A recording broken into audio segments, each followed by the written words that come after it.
이 하나님의 사랑이라 우리가 수없이 많이 듣죠.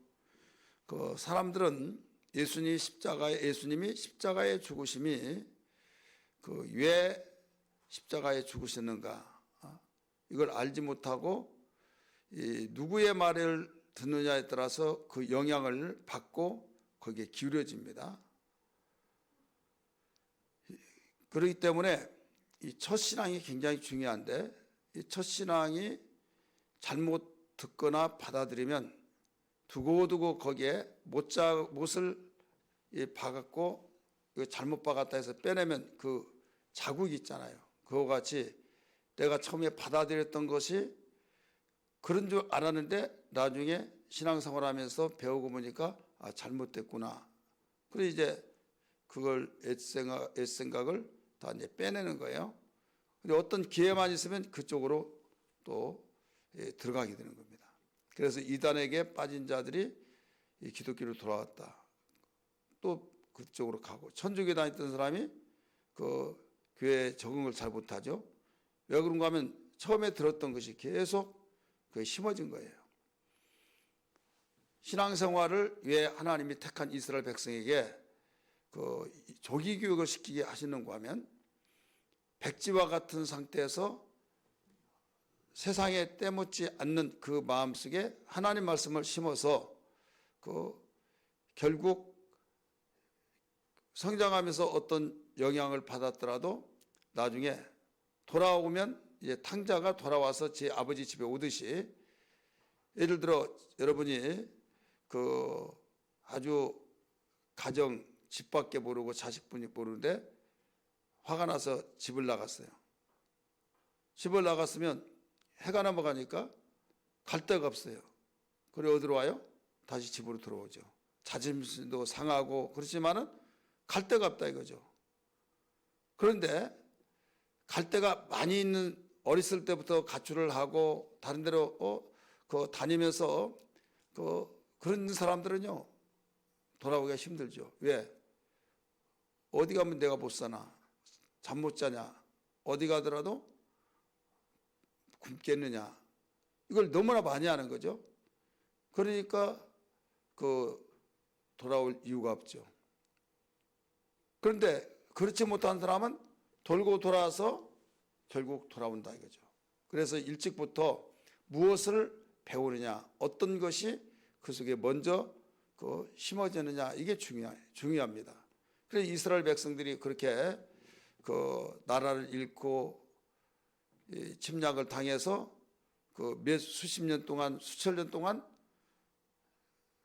고국을 잃어버리고 그랬지만은 항상 하나님을 잃어버리지 않잖아요. 그래서 2000년 나라 없이 방황하다가도 그들의 마음속의 꿈은 적과 꿀이 흐르는 땅, 하나님이 우리 조상에게 약속하신 땅 하면서 항상 그리움을 가지고 시온산으로 돌아오리라고 하신 그 말씀을 하나님은 우리에게 약속하셨다. 그래서 이 꿈에도 소원이 통일이 아니다. 그들은 시온산에 우리가 돌아간다. 하나님이 우리에게 말씀하셨다. 그걸 항상 마음에 두고 있는 거죠. 그렇기 때문에 그들이 나라 없는 가운데서 세상에 유례 없이 2000년 동안 나라 없이 방황하다가도 조국을 찾게 되었던 민족은 이스라엘 백성뿐이 없어요. 페르시아는요 지금도 나라가 그렇게 찾기 위해서 힘쓰고 있지만은 나라를 갖지를 못했잖아요.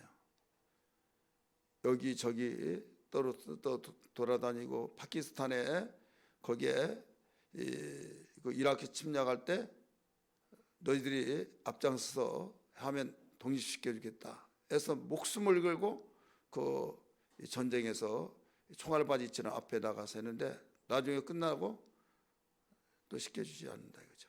독립을.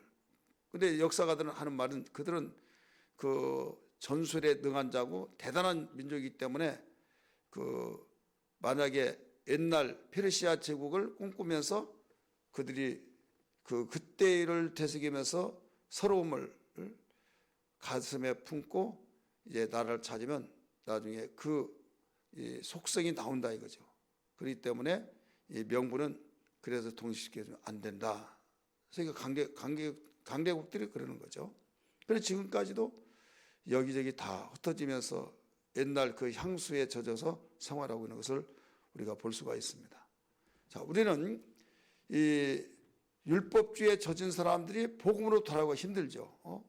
왜 그러냐? 첫 번째, 그 신앙이 어떤 신앙으로 그 젖어 있느냐, 이게 굉장히 중요한데, 오늘 그 4절의 말씀 보니까 이런 말씀이 나와요. 예수님이 이 세상에 오셨을 때 십자가의 저주를 받고 이런 일을 당하면 왜 그가 그런 고통과 저주, 질고를 당하느냐? 이것은 하나님께 잘못했기 때문에 매를 맞아서 그런다. 이제 이런 생각을 가지고 있는 사람이 있다 이거죠. 우리 성경 한번 보세요. 그는 실로 우리의 질고를 지고 우리의 슬픔을 당하였거늘 우리를 위해서 당하였는데 우리는 생각하기를 그는 징벌을 받아 하나님께 매를 맞으며 하나님께 징계를 받으며 이 말이에요. 고난을 당한다 하였노라. 그러니까 예수를 바라보는 것이 우리에게 제대로 바라보고 제대로 그가 십자가 짊어지신 것을 알아야 하는데 하나님과 매맞아서 그렇다. 이런 식으로 세상에 어떤 사람이 그런 사람이 있느냐, 예수 믿으면서. 그런데 자유주의 신학자들의 그 말을 들었고, 이 자유주의 신학, 세대주의 신학, 이것은요 세대가 흐르면서 모든 논리적이고 합리적이고 딱딱 질서 정연하게 이야기를 하면요 다 이해가 빨라요. 그런데 왜 신본주의로 들어가기가 힘든가 하면 모든 것이 어떤 과학적으로나 현실적으로나 논리적으로나 보면 맞지를 않아요. 왜 그런가 하면 인간의 이성으로는 이해가 안 되는 거죠. 그래서 성경의 권위가 어디 있느냐?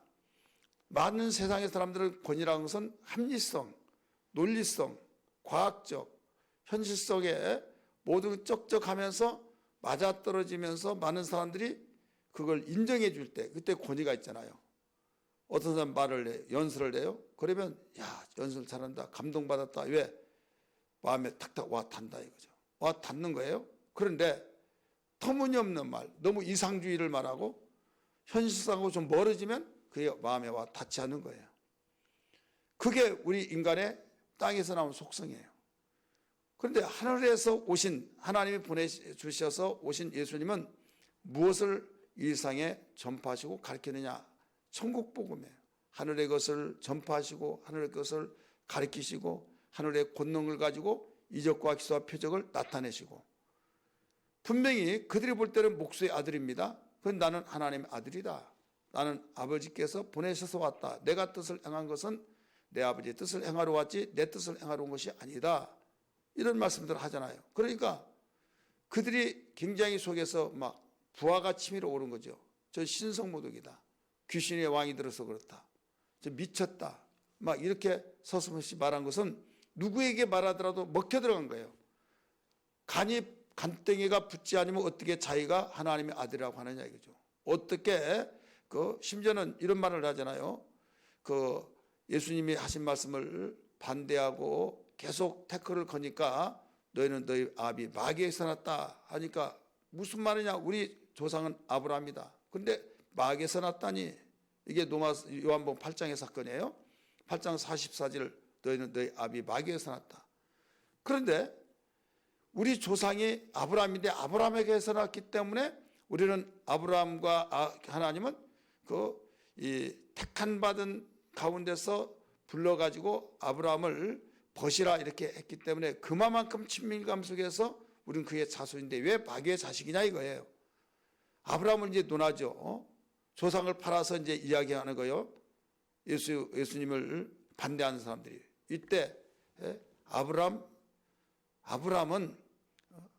나 날 때를 보고 기뻐하고 즐거했다 이렇게 말하잖아요. 그러니까 이건 완전히 미치지 않고는 그렇게 말할 수가 없죠. 네 나이 50도 못 돼서 무슨 말을 하냐 이거죠.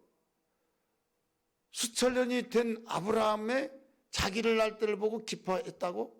이게 현실적으로 맞아야 틀려요? 틀리죠. 그래서 귀신이 들었다 막 이런 말 하는 거예요. 여러분 그 말을 듣고 누가 이렇게 되지 않았다고 하겠어요? 그러니까 뭐라고 했어요? 예수님이 아브라함이 나를 날 때를 보고 기뻐했다 하면서 그런 말들이 논리성이 없는 거거든요. 근데 예수님이 왜 그렇게 가르쳐 주시고 증거하고 그랬는데도 불구하고 지식인 층들은 예수를 저버리고 그 말을 태클을 가지고 계속 잡고 물고 뜯어서 완전히 그 파괴를 시켰느냐 이거죠. 그들의 지식, 그들이 알고 있는 율법적인 서기관적 또 공회원들로서의 권세를 가지고 현실적으로 모든 것을 해석하든 또 가르치든 맞지를 않는다 이거죠. 현실에. 근데 예수님은 계속적으로 그들이 맞지 않는다고 해서 취소한 것이 아니에요. 그래서 심지어는 뭐라고 하는가 하면 요한복음 12장 49절 50절 보면 나는 내 자의대로 말하는 것이 없다. 내가 임무대로 내가 하고 싶은 말은 건 하나도 없다. 내 아버지께서 나를 보내실 때 이룰 것과 또 나에게 친히 말할 것을 일러주신 대로 내가 말한다. 나는 그의 명령이 영생인 줄 알고 내가 그의 증거대로 증거한다. 이렇게 말씀했어요. 그래서 저는 그들은 예수가 미치지 않고는 그렇게 막말을 하지 않는다. 미쳤기 때문에 그렇다. 그럴 때 예수님 거기에 반박하면서 내가 너희에게 말한 것은 내 자의대로 말하지 않는다. 이거죠. 아버지가 나에게 이룰 것과 말할 것을 나는 그대로 듣고 그대로 전달해 주는 것이다. 이것이 나에게 명령인 줄 알고 내가 한데 이 명령이 곧 나의 영생인 줄 아노라. 이렇게 말씀했잖아요. 요한복음 12장 49절 50절.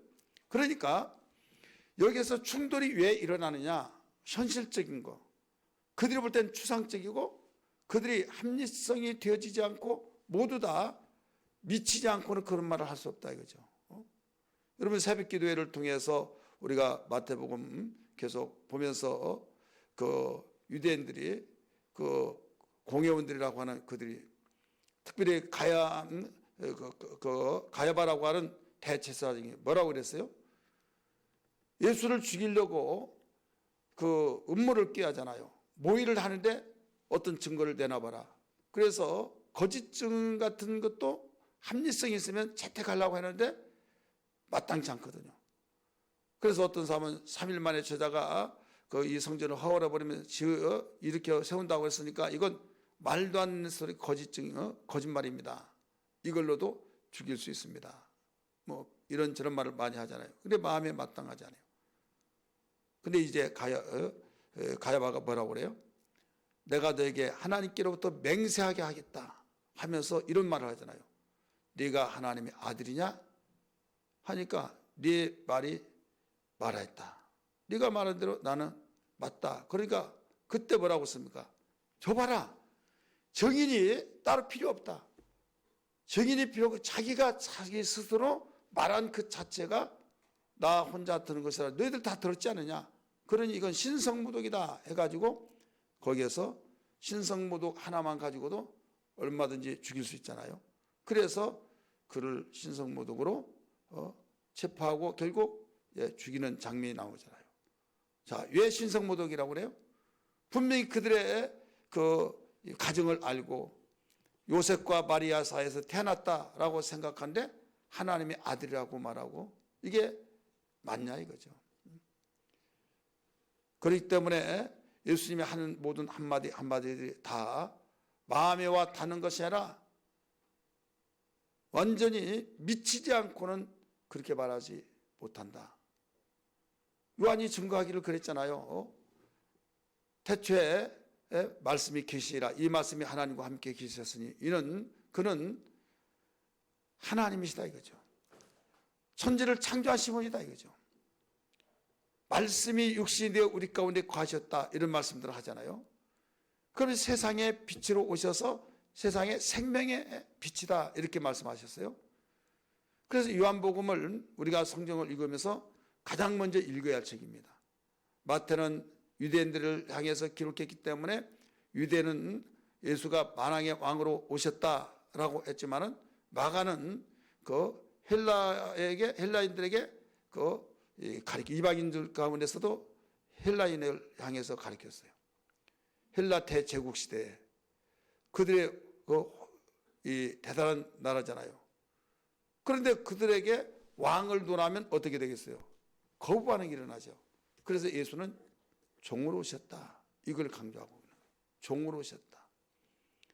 그러니까 자기들의 왕이 따로 있는데, 황제가 있는데 황제가 왕으로 오셨다 그러면 충돌이 되잖아요. 그래서 종으로 오셨다. 아무리 좋은 말씀이라 할지라도 그들이 받아들이지 않으면 완전히 유익이 없잖아요. 사실 또 예수님이 성김으로 오셨잖아요. 그 포커스를 거기에 맞춘 거예요. 그러면 누가도 이방인을 향해서 전해준 복음이에요. 누가는 그 이방인들 가운데서 누구를 향해서? 노마에 있는 이방인을 향해서. 그래서 노마 황제에게 가르쳐주고 있죠. 데빌라 가요, 이렇게 누가복음에도 사도행전에도 가르쳐주고 있잖아요. 그러면서 인간으로 오신 분이다, 이렇게 가르쳐. 인간으로 오신 분. 근데 요한복음만은 온 세상 우주에게 가르쳐주는 말씀으로서 특별히 이 헬라인들을 아주 집중적으로 가르쳐주고 있는데, 헬라인들은 신은 인정해요. 신은 인정한데 그들은 신적인 것을 분명히 인정하고, 그래서 철학자들이 그렇게 많이 있지만은 신을 부정한 것이 아니에요. 그래서 태초에 하나님이 계신다, 말씀으로 계신다, 이거 노고스, 이성적인 그 노고스예요. 그러니까 누구든지 이 노고스라고 하는 그 당시에 이 사상은 이방인들도 다 가지고 있었어요. 태초에 말씀이 계시니라, 노고스가 계신데 이 노고스는 하나님이시다. 그분이 곧 천지를 창조하셨다, 이렇게 일러주면서 14절에 차츰차츰 저 멀리에서는 무슨 불인지를 잘 모르는데 가까이 오면서 반딧불이다 뭔 불이다 알 수 있듯이 점점 가까우면서 말씀이 육신이 되어 우리 가운데 거하시매 우리가 그의 영광을 보니 독생자의 영광이라, 이렇게 가르쳐 줬잖아요. 그러면서 이 모든 사건을 어떻게 해서라도 하늘에 계신 하나님의 이 뜻을 이 땅에 전해주고자 하는 그 열정, 이럴 때 대단한 지혜가 없어서는 안 되잖아요. 그래서 사도 요한은 이방인들에게 복음이 전해져야 할 것이 하나님의 뜻이기 때문에 거부 반응을 일으키지 아니하고 그들에게 차근차근 가랑비 옷 젖듯이 젖어 들어간 거죠. 근데 마태복음의 성격은 달라요. 유대인들이에요. 그들이 최고 우러러보고 최고 흠모하고 있는 것은 뭐냐면 다윗의 자손 예수요, 이런 말을 많이 하잖아요. 왕으로 오신 예수이기 때문에 왕의 계보를 아브라함의 계보부터 쭉 이야기하면서 왕으로 태어나신, 그리스도로 태어나셨다, 이것을 이야기해 주고 있잖아요. 우리가 여기서 알아야 할 것이 뭐냐면, 그런데 예수님이 이 세상에 오셔서 회개하라 천국이 가까웠다고 하면서 하늘의 복음을 전파하잖아요. 공생의 3대 사에게 천국 복음을 전파하시고 천국 복음을 가르치시고 또 천국의 능력을 가지고 귀신을 쫓고 병을 고치고 이적과 기사 표적을 행하고, 그러니까 천국의 것으로 모두 사용하시고 증거하신 거죠. 그러면 천국은 하나님의 나라인데, 하나님의 나라의 주권적인 여호와 하나님부터 성자 예수 또 성령 하나님 삼위일체 하나님의 이 핵심적인 그 사역을 소개하고 있어요. 소개하시면서 하늘의 것을 이 땅에 설명하려고 하니 얼마나 어렵겠어요. 그렇잖아요. 여러분, 우리가 똑같은 우리 단일민족이라고 하는 대한민국에 살면서도 경상도에 사는 그 사람과 전라도에 사는 사람하고 대화를 하다 보면 무슨 말인지 모르는 말이 있잖아요. 제주도 사람 더 그렇죠. 그렇기 때문에 똑같은 나라 안에서도 그 지방색이 있어가지고 그 뜻을 몰라요. 그런데 하물며 우리가 이 땅이 아닌 영원한 세계에서 오신 예수께서 이 세상에서 당신의 뜻과 모든 걸 가르쳐 주시기 위해서 무엇을 동원시켰냐? 비유를 가르쳐 줬잖아요. 어떻게 해서도 하늘의 것을 가르쳐 주시기 위해서. 그래서 요한복음을 알아야 할 것은, 요한복음에서 강조하고 있는 것은 하나님의 아들로 오셨다 이거예요. 말씀이 육신되어서 하나님의 아들로 오셨다. 이것을 이야기하고 있는 거죠. 그렇기 때문에 논리성이라고 한 것은요, 세상의 것을 논리성으로 말한 거지, 하늘의 것은 질서가 없으면서도 질서가 있어서 무질서 가운데 질서라 이렇게 말을 하죠. 가령 이것을 알지 못하고 그러면 여호와증이 되는 거예요. 여호와증은 아버지가 제일 높냐 안 높냐? 아버지가 최고 높지. 바로 그것이다. 그래서 우리는 여호와의 증인이다. 예수의 증인이 아니라 여호와의 증인이라 이거죠. 어떻게 아들을 아버지하고 똑같이 여기느냐? 예수님이 기도했지 않느냐 이거죠. 아버지요, 이런 말을 많이 했어요, 안 했어요? 아버지라고 하면서 기도했던 그 요한복음 17장에도 많이 나오잖아요. 그러니까 아들하고 아버지하고 어떻게 같냐? 같을 수가 없다 이거죠. 그래서 이왕의 성경껏 다이렉트로 예수님이 그 위에 계신 아버지를 우리가 성경에, 그분은 여호와 하나님이다 이거예요. 그러니까 훅 하는 거죠. 왜? 우리가 현실적으로도 아버지하고 아들하고 같냐 이거죠. 틀리죠. 근데 기독교인들은 같다고 본다. 이건 모자란 사람들이다 이거죠. 그래서 인간의 지식으로 하나님을 알려고 하는 사람이 여호와증에 많이 빠져요. 자, 성부, 성자, 성령 할 때 그 여러 가지로 설명을 하는데, 이 설명은, 해답은 인간의 지식으로 이성으로서는 어떤 무슨 말을 하더라도 온전하게 설명할 수가 없다 이거예요. 근데 그 중에서 조금이라도 만분의 1이라도 좀 이해력이 있다고 말할 수 있는 것은 그 정삼각형으로 설명한 사람도 있고, 신학자들이. 그래서 정삼각형은 어디로 보나 변이 똑같잖아요. 성부, 성자, 성령 꼭지점에다 놓고 설명할 때 변은 다 똑같다. 그럴 때 어디가 먼저냐 할 것이 없이 삼위 하나님이기 때문에 똑같다 이거죠. 그렇기 때문에 이건 똑같으면 질서가 없지 않느냐. 질서가 없는 가운데 무질서 가운데 질서다 이렇게 말을 해요. 그러면 또 이제 찬송가 보면 성삼위에 대한 그 찬송을 부를 때 거기에 주다라는 찬송이 있죠. 거기에 삼일체를 뭐라고 설명하고 있는가 하면, 물은 얼리면 고체가 돼서 얼음이 되고, 얼음을 또 녹이면 물이 된다 이거죠. 그리고 또 그 물을 끓이면 기체가 된다. 똑같은 물인데, 똑같은 물이에요. 얼리면 고체, 얼리기 전에는 액체, 또 수증기 끓이면 수증기. 그러니까 분명히 여기에서 그 모양도 다르고 뭐든 달라요, 안 달라요? 고체와 액체와 기체가 같을 수가 없죠.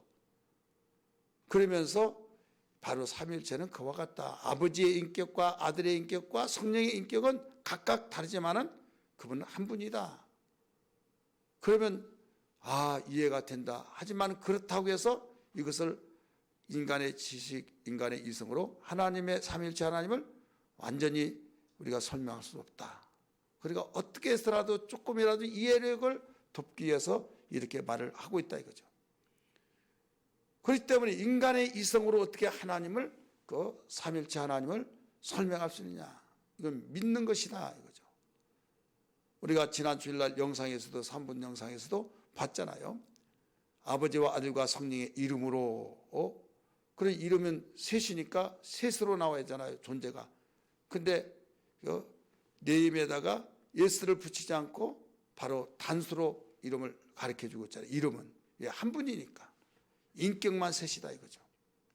오늘 우리는 이와 같이 예수님이 어떤 분이냐라고 할 때, 사람이 잘못 없는데 왜 매를 맞냐 이거죠. 왜 잘못이 없는데 왜 벌을 받느냐, 왜 잘못이 없는데 이런 고초를 당하느냐 이거예요.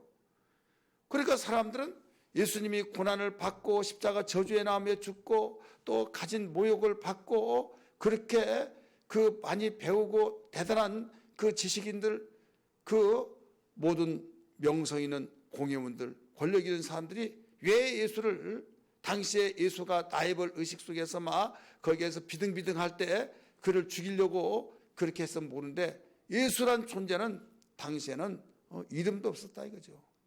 왜? 그의 가정사를 볼 때도 가장 그 가난 또 산촌에서 자란 그런 자고 목수의 아들이요. 그들이 볼 때 그런데 하나님의 아들이라고 할 때 이건 여호와 하나님의 이름을 망령되게 일컫지 말라고 하는데 그 이름을 망령되게 일컬면서 이건 신성모독이 아닐 수 없다. 그래서 죽이려고 한 거예요. 오직 하면 이 한 가지만 가지고도 얼마든지 죽이고 남다. 이거예요. 이 성경에 대하여서 오해하고 있는 예수에 대해서 오해하는 것이 예수님 태어나시기 전 800년 전에 벌써 예언을 하고 있다 이거죠. 그래서 4절 말씀이 그렇게 나온 거예요. 4절 다시 한번 보세요. 그는 실로 우리의 질고를 지고 우리의 슬픔을 당하였거늘 우리를 위해서 죽으셨다 이거죠. 우리를 위해서 그 질고를 다 짊으시고 슬픔을 당하시고 그랬는데 사람들은 생각하기를 우리를 위해서 그런 것이 아니라 자신이 하나님께 매를 맞아서 그렇다. 하나님께 고난을 당한다. 이렇게 말을 하고 있다 이거죠. 그러니까 예수님이 나를 위해서 슬픔을 당하셨다. 고난을 당하셨다라고 믿고 인정을 해야 하는데 그렇지 않냐고 자신의 죄 때문에 그렇다라고 믿는 자들이 있다 이거죠. 그렇게 아는 자들이 있다 이거죠. 복음주의에서 생활하는 사람은 그런 사람 없겠지만 자유주의 신앙생활 속에서 하는 사람들은 여러분 그것이 나를 위해서 죽었다고 하는 것을 믿는 사람은 바보예요. 믿지를 않아요. 그래서 여호와 증인이나 아니면 그 하나님의 교회의 신천지나 이런 경우는요. 그 예수님이 십자가에 죽었다고 하는 그 자체 왜 십자가를 믿느냐 이거죠. 왜? 십자가는 저주의 나무다. 우리 기독교는 십자가를 얼마나 자랑스럽게 여겨요. 그렇잖아요. 자랑스럽게 여기면서 십자가에 돌아가신 예수하고 그러면 십자가는 저주의 나무. 그나마 저는 여러분에게 십자가의 역사를 말씀을 들려서 알려드려서 알고 있지만은 그들은 예수님이 죽기 전에 십자가의 역사를 말한 거고 우리는 예수님이 죽으심으로 우리를 위해서 죽으셨기 때문에 우리를 살리시기 위해서 죽으셨기 때문에 우리가 죄값을 받아야 하는데 우리의 죄값을 지불해 주시기 위해서 십자가에 죽으셨기 때문에 그분이 죽으신 것이 너무 감사하고 또 나를 위해서 죽으셨다고 하는 그 자체가 우리 인간을 위해서 죽으셨다고 하는 그 자체가 뭘로 증명이 되느냐 부활하심으로 여러분 증거가 된 걸 믿기 바랍니다. 만약에 부활이 없다고 한다면 예수님 자신의 죄 때문에 죽었다고 하는 근거밖에 되지 않습니다. 왜? 당시에 십자가 죽인 자는 어떤 자를 죽여요? 가장 악랄한 죄, 사회 밀란을 일으키고 악질 분자들만을 십자가에 처형시켰습니다. 그래서 오직하면 그 정서상의 것을 이용해서 유대인의 법으로 하면 돌로 죽이라고 해야 할 때 십자가에 못 박으라고 했잖아요. 예, 십자가 나무는 망각의 나무라고 했잖아요. 저주의 나무. 그래서 바라바라고 하는 밀란을 일으키고 악질 분자는 놓아주고라도 예수를 십자가에 못 박으러 이유는 그래서 그런 거예요. 자, 이런 예수님이 우리를 위해서 십자가에 죽으시고 고통을 당하시고 우리가 받을 것을 대신 짊어지셨던 것을 아리할 텐데 많은 사람들은 자기 죄 때문에 그런데 뭐 그러냐 하나님께 매맞아서 그런데 왜 그러냐 하면서 그 당시 유대인들은 그랬고 또 오늘날도 자유주의의 생활 속에서 하는 그들은 또 그렇게 믿고 있다 이거죠. 하지만은 이것은 이미 이 이사야 성경이 예수님 오시기 전에 800년 전에 이언을 했다 이거죠. 어떤 사람이 800년 제가 그러면 750년 전인데 막 이런 사람이 있어요. 그렇게 말하면 700년 전이라고도 왜 학자마다 다 다르니까. 네, 800년 전에 그 750년 자기가 생각하는 건데 여기 800년 전이라고 하는 그 보수주의자들은 800년이라고 그래요.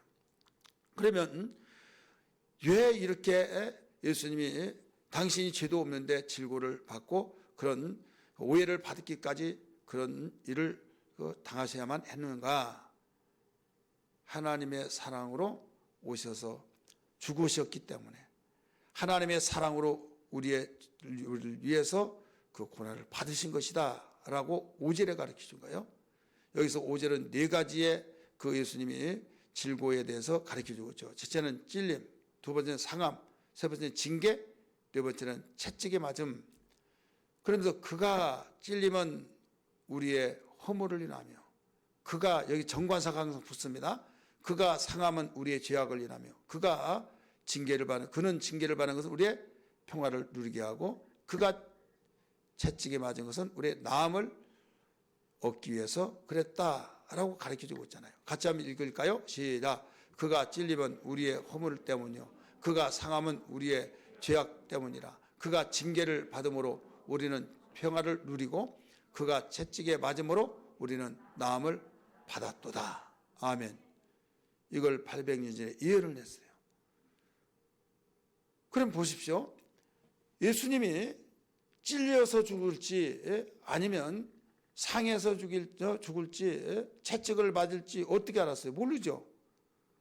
800년 전에 예언을 했는데, 하나님은 전지하시기 때문에 당신께서 보내셔서 그가 찔리고 상하고 죄가 없는데 누명을 써서 그 우리의 평화를 위해서 징계를 받고 채찍에 맞고, 이런 것들을 정확하게 예언을 통해서 일러주셨다 이거죠.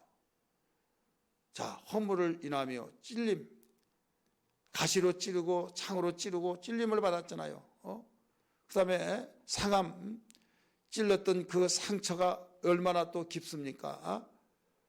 거기에서 이제는 채찍으로 맞아서, 채찍이라는 그 무슨 말인지 알죠? 모르피라고 원어인데 거의 납덩어리를 달아서 그 칼날을 세워요.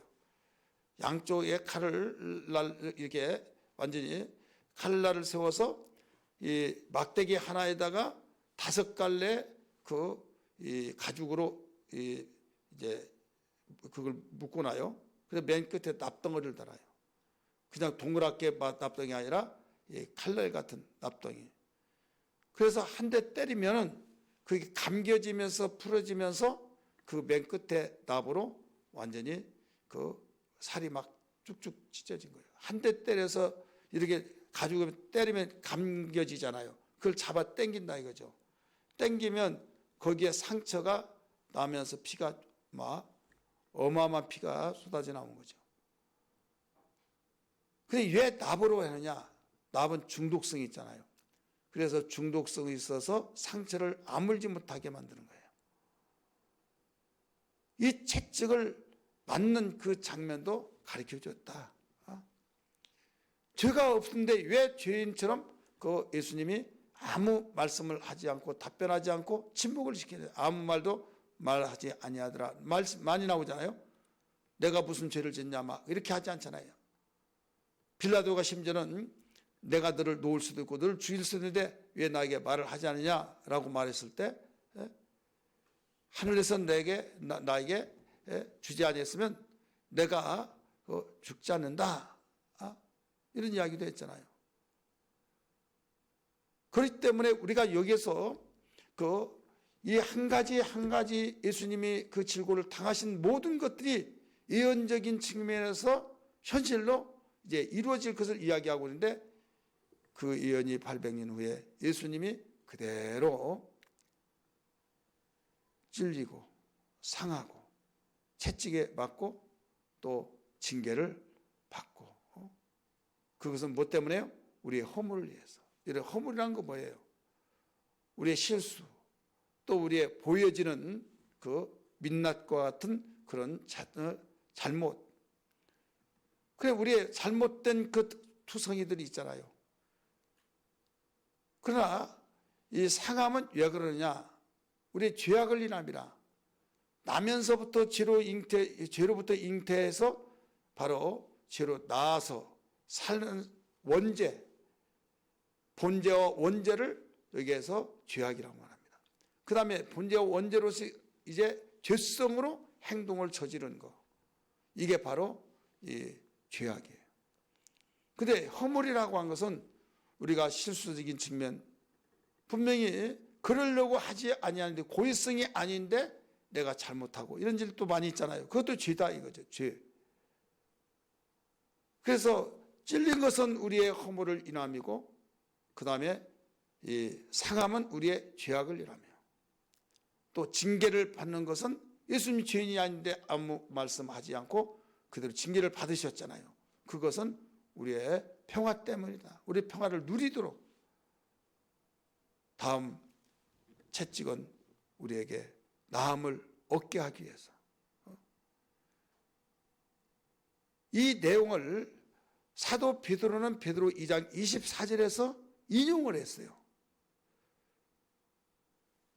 이사야 53장 4절에서 아니 5절에서 나음을 입었도다 이렇게 나오잖아요. 나음을 입었도다.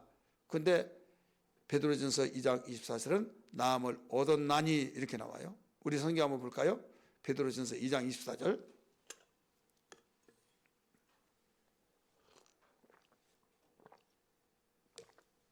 우리 같이 한번 읽습니다. 시작. 친히 나무에 달려 그 몸으로 우리를 죄악하여 담당하셨으니 이는 우리의 죄에 대하여 죽고 의에 대하여 살게 하려 하십니다. 그가 채찍에 맞음으로 너희는 나음을 뭐라고 그랬어요? 얻었나니. 자, 얻었나니 그를 잘 보셔요. 미래형이요? 아니면 현재 완료형이에요? 현재 완료형입니다. 나음을 얻은. 내가 믿어버린과 동시에 내 병이 다 나서버렸다는 거죠. 믿으시기를 바랍니다. 그게 아니에요. 믿으면 나을 것입니다. 그게 아니에요. 믿는 순간에 나서버린 거예요. 주님이 이걸 하나님께서 예언해 주시고 채찍에 맞은 그 실상을 역사적으로 채찍에 맞으셨고 그 맞으신 이유가 뭐냐? 우리에게 병을 낫게 해주기 위해서 매맞으셨다 이거죠. 이 5절의 말씀하지 않냐고 고린도서 8장 7절의 말씀 보면 그분이 부자시잖아요. 천지만물을 창조하셨으니까 주인이가 얼마나 부자예요. 근데 그가 가난하게 사신 것은 우리를 부욕해 하기 위함이다. 이렇게 바울은 또 가르쳐주고 있어요. 여러분 오늘 우리는 예수님이 죄 없는 예수님이 이 세상에 오셨는데 하나님께서 보내심을 받고 오셨어요. 근데 보내심을 받고 왔으면 좀 오기 잘했다. 얼마나 기뻐. 내가 한 곳에만 있으면 답답했는데 구경 좀 하고 이런 생각도 하잖아요. 어떤 사람 임기 끝나기 전까지 내가 어디 다니면 두 가지 일거양도 가죠. 공적 모든 것도 하고 또 관광도 하고 막 그렇게 해서 다니려고 하는 것이 뭐예요? 업무만 보는 것에 관광도 하잖아요. 그러니까 관광하면 좋으니까 그럴 거 아닙니까? 예수님이 하늘에서 바로 당신이 만든 것을 어떻게 만들어지나 관광하기 위해서 오신 것이 아니다 이거죠. 관광하기 위해서 오신 것이 아니라 우리를 위하여서 우리의 모든 죄짐을 대신 짊어지고 죽어서 이것을 하나님이 이 세상의 모든 사람들은 그 죄짐 때문에 죽게 되는데 그 죄로 망한다. 지옥 간다 이거예요. 근데 이 죄값을 지불해 준 자가 있어야 하는데 죄값을 지불해 줄 자가 없다 이거죠. 모든 사람이 죄인인데요. 모든 죄의 늪에서 빠져서 죄의 늪에서 빠졌는데 누가 건져줄 겁니까? 서로 다 빠져서 허버적거릴 때마다 늪에 빠져서 지금 계속 이제 코끝까지 막 이제 머리까지 다 잠길 수밖에 없는 상황이 되는데 누가 그중에서 마음 착한 사람이 내가 여러분들을 건져내겠습니다 할 수 있어요? 한다 할지라도 이건 말뿐이지 할 수가 없는 거예요. 오직 할 수 있는 사람은 늪에 빠지지 않는 사람만이 할 수 있는 걸 믿기 바랍니다. 늪에 빠지지 않는 자가 누구냐? 예수밖에 없는 거예요. 그래서 예수님을 육체로 보내신 거죠. 육신을 입고 오신 거죠. 그렇기 때문에 믿기만 하면 되는 거죠. 밧줄을 잡아라 하면서 잡기만 하면 이제 빠지지 않았으면 끄집어내면 되잖아요. 그래서 구원이란 것은 죄 가운데 빠진 자를 끄집어낸다는 뜻이거든요. 끄집어낸다. 자기 백성을 집가을 해서 건져냄. 홍수가 져서 지금 떠내려갑니다. 다른 사람들이 저 어떻게 막 하면서 큰일 났다고 저 사람 죽네 하는데 발만 동동동 구르잖아요. 누가 거기서 건져내야 하는데 건져낼 수가 없는 거예요. 이때 어떤 사람이 와서 밧줄을 착 던지면서 그거 잡으라. 그래 잡기만 하면 되는 거야. 잡기만 있으면 밖에서 다 끄집어 당기면 되는 거예요. 따라서 합시다. 잡기만 하면 된다.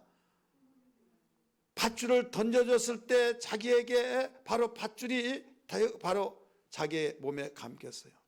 이게 뭐야 하고 막 이걸 끄집어서 던져버리면 여러분 기회를 놓친 거죠.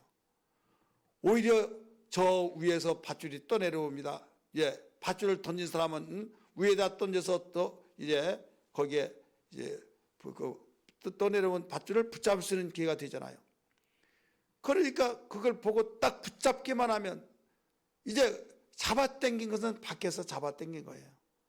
이것을 다른 말로 표현하면 주 예수를 믿으라 이거예요. 주 예수를 믿으라. 그리하면 너와 내 집이 구원을 얻으리라. 할렐루야. 믿기만 하면 된다 이거죠.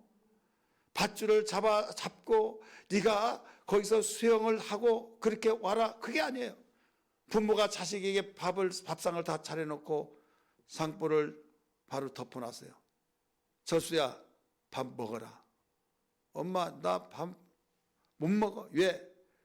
반찬도 만들어야 하고 밥도 만들고 국도 만들고 내가 다 만들어놔서 너 먹기만 하면 돼.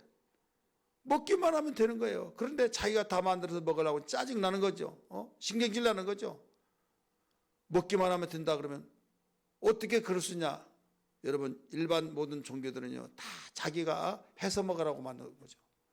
그래서 좋은 일 해야 좋은 데 가고 나쁜 일 하면 나쁜 데 가고 응과봉이라고 하는 불교의 교리를 통해서 제가 그 양반한테 전도를 냈어요. 전도했더니 예수를 믿으면 구원받는다. 믿어야 된다 그랬더니 완전히 뭐라고 하는지 아세요? 예수쟁이들은요 완전히 양심도 없대요. 왜 양심이냐? 자기가 죄를 졌으면 자기가 받아야지 왜 공짜를 좋아하냐 이거죠. 이게 불교예요. 자기가 죄를 졌으면 자기가 죄값을 받아서 죄값을 치르고 난 뒤에 자기가 행복을 누려야지 왜 이것을 죄 짓고 용서해달라고 하고 그러냐 이거죠. 자, 설득력이 있어요 없어요? 있죠. 마음 좋은 사람이죠. 죄값 안 받으려고 막 그냥 나 용서해 주세요. 그런 것보다 낫잖아요. 누가 듣기에는. 그러니까 목회 들어간 거예요. 여러분 어떤 부모가 지금 죽으려고 할 때 네가 그런 짓 했으면 너는 받아라. 이런 사람이 있어요? 사랑하기 때문에 그런 거예요. 사랑하기 때문에. 사랑하기 때문에 막대한 재산 피해로 보지 않냐고 돈으로 보지 않고 그를 건져내겠다고 하는 그 사랑 한 가지 때문에 그렇게 아꼈던 것을 다 포기하면서까지 끄집어내려고 사랑해서. 그래서 오늘 6절의 말씀 뭡니까? 뭐라고 나왔습니까? 여호와께서 우리 무리의 죄악을 그에게 담당시키셨도다. 할렐루야. 믿으시길 바랍니다. 우리는 다 양 같아서 각기 제 길로 갔거늘 양은요 틈만 있으면 목자의 음성을 떠나서 제 길로 가고 있어요. 그 양 항상 감시하면서 두리번거리면서 목자가 호루라기를 부르며 피를 불고 그들에게 신호체제를 주어서 모두 모으는 거죠. 어떤 신호를 통해서는 자유, 여기서 편안하게 쉬라 이거죠. 어떤 신호체제는 너희가 바짝 달라붙어라. 그런 신호를 통해서 모두 그 목자와 양과의 교감이 있다 이거죠. 그렇기 때문에 목자의 음성을 듣지 않으면 내 양이 아니다 이거죠. 이사야 선지자를 통해서 하나님께서 말씀하시기를 우리는 다 양 같아서 그렇 행하여 각기 제 길로 갔거늘 자기 제 길로 각기 자기의 길로 갔거늘 자기의 임의대로 가는 거죠. 임의대로 가다 보면 결국 해가 넘어가서 목자를 찾지 못하면 이리의 밥이 되고 마는 거예요. 이리의 밥 끝나는 거죠. 그런데 하나님께서는 우리를 사랑하셔서 우리의 모두의 죄악을 예수에게 담당시키셨다 이거죠. 이게 하나님의 사랑이 아니고 뭐냐 이거죠. 따라서 이것이 하나님의 사랑입니다. 우리 모두 무리의 죄악을 그에게 담당시키셨다. 이게 바로 우리의 죄짐이에요. 다 걷어가지고 당신의 아들에게 다 짊어지게 하시고 네가 담당하라. 어떤 사랑하지 않는 사람이 그럴 수 있습니까? 사랑하니까 그런 거죠. 그것도 저주의 나무 십자가에 죽게 하셨어요. 그래서 우리의 죄값을 그분이 대신 다 치러주셨다. 공짜를 좋아한 것이 아니에요. 사랑하는 분에 의해서 우리의 죄값을 대신 치러주시고 우리를 건져내신 거예요. 공짜가 아니라니까요. 우리는 거저 받았으니까 공짜지만은 치러주신 분은 막대한 독생자의 그 피를 흘리면서까지 치러주신 거예요. 우리는 한 가지 여호와를 듣더라도 제대로 들어야 말입니다. 그 쓰라고 한 그분이 그냥 공짜 좋아한다고 무조건 살려주세요, 용서해 주세요. 오히려 거기에서 거부한 것이 여러분 부모를 더 힘들게 한 거잖아요. 나는 부모님의 혜택을 보지 않고 나는 나 스스로 일어나겠습니다. 어떻게 보면 좋은 것 같지만은 일어날 것을 일어나는데 일어날 수 없는 것을 일어난다면 고집이고 아집이죠. 그렇지 않습니까? 상황을 판단해서 도움을 받을 것은 고맙습니다, 감사합니다 하고 오히려 도움을 받고 내가 일생에 있지 않냐고 효도하면 여러분 그것이 오히려 더 지혜스러운 거 아닙니까? 사랑하는 성도들이요, 오늘 우리는 하나님의 사랑을 알아야 말입니다. 하나님의 사랑은 그 즉흥적으로 말한 것이 아니라 여러분 몇천 년 전에 하나님의 작정된 계획 속에서 오직 독생자를 보내주셔서 상하게 하시고 찔려주시고 채찍에 맞고 징계를 받게 하시고 이 모든 것이 우리가 저질러 놨던 그 죄악을 당신의 아들 독생자를 보내어서 짊어지게 만드신 것, 담당시키신 그 사랑이 아니고서는 할 수 없는 일을 하셨다는 것을 알아야 될 줄 믿기 바랍니다. 그래서 우리는 일생에 하나님의 사랑을 주님 잊을 수 없습니다. 나 같은 것이 무엇이길래 주님, 나 같은 것이 무엇이길래 나를 위해서 죽으셨습니까? 주님이 기도할 때는 마지막 기도가 뭡니까? 엘렐렐라 박사박다니, 나의 하나님, 나의 하나님, 아버지의 사랑이 얼마나 크시든지 저 주인을 위해서 독생자 그렇게 아꼈던 나까지 버리시면서까지 그를 살리신 아버지의 사랑을 감탄합니다. 그 단식의 기도예요. 아버지의 사랑은 참으로 이렇게 위대하다 이거죠. 그 위대한 사랑을 우리가 받을 때 여러분 사랑도 받은 사람이 베푸는 것이라는 걸 여러분 알아야만 합니다. 받은 사람이 베풀지 받아보지 않으면 베풀 수가 없어요. 그래서 하나님의 사랑을 많이 받은 사람이요 그 베풀죠. 받아보지 않은 사람은 베푸는 것을 알지를 못해요. 왜? 안 받아봤으니까. 그래서 우리가 주변에서 보면요, 그분은 베풀지 못한데 몰라서 못한 사람이 의외로 많습니다. 그 가정에서 교육을 위해서도 베풀도록 가르치고 그래서 돕고 이런 것들이 그 굉장히 중요합니다. 우리나라는요, 내가 살아야 된다. 거기까지 좋아요. 근데 내가 살만하면 이제 베풀어야죠. 근데 그렇지 못하고 이제 딱 가둬놔 버린 거예요. 예, 내가 이거 있어야 산다 이거죠. 이건 우리가 세상의 원리 법칙으로는 맞는 말이에요. 논리성이 있어요.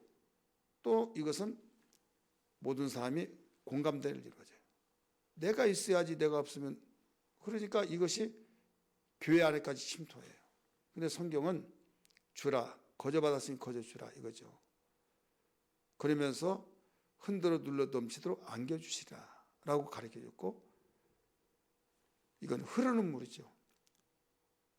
물이란 건 계속 세번 퍼서 써야 거기에 새로운 생수가 계속 나오고 물이 썩지 않냐고, 생꿈이 커지면서 더 많은 양을 만들어내고, 그래서 주는 나라, 주는 민족은요 절대 망하지 않습니다. 그 사람에게 구제한 것은 하나님께 구워준 것이다, 이렇게 가르쳐주고 있잖아요.